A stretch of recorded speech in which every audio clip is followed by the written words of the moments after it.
اور فیصل آباد کے علاقے ناظم آباد میں 25 سال سے جامع مسجد اور چرچ کی سانجھی دیوار بین المذاہب بھائی چارے کی بہترین مثال ہے۔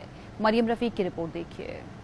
دیوار کے ایک طرف مسلمان وضو کرنے میں مصروف ہیں تو دوسری جانب مسیحی برادری اپنی عبادت کی تیاری کر رہی ہے۔ یہ مناظر ہیں فیصل آباد کے علاقے ناظم آباد کے، جہاں پر جامع مسجد اور چرچ کی دیوار 1954 سے سانجھی ہے۔ سینٹ پال کیتھولک چرچ 1965 میں تعمیر ہوا، جبکہ جامع مسجد کا قیام 1954 میں عمل میں لایا گیا۔ امام مسجد کا کہنا ہے کہ وہ ایک دوسرے کی عبادت میں خلل نہ ڈالتے ہوئے اپنی عبادات کرتے آ رہے ہیں۔ چرچ کو تقریباً 55 سال ہو چکے ہیں اور ہماری مسجد کو تقریباً 25 یا 30 سال کے لگ بھگ ہو چکے ہیں۔ دونوں طرف سے رواداری کا اور بھائی چارے کا سبق ملتا ہے الحمدللہ۔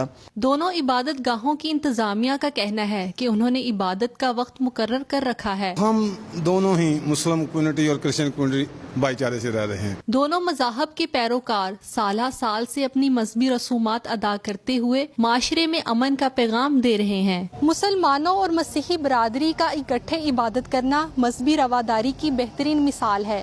اگر لوگوں کے دلوں کے اندر انسانیت کے لیے احترام بڑھ جائے تو بہترین معاشرہ قائم کیا جا سکتا ہے۔ کیمرہ مین امجد علی کے ساتھ مریم رفیق، CNN، فیصل آباد۔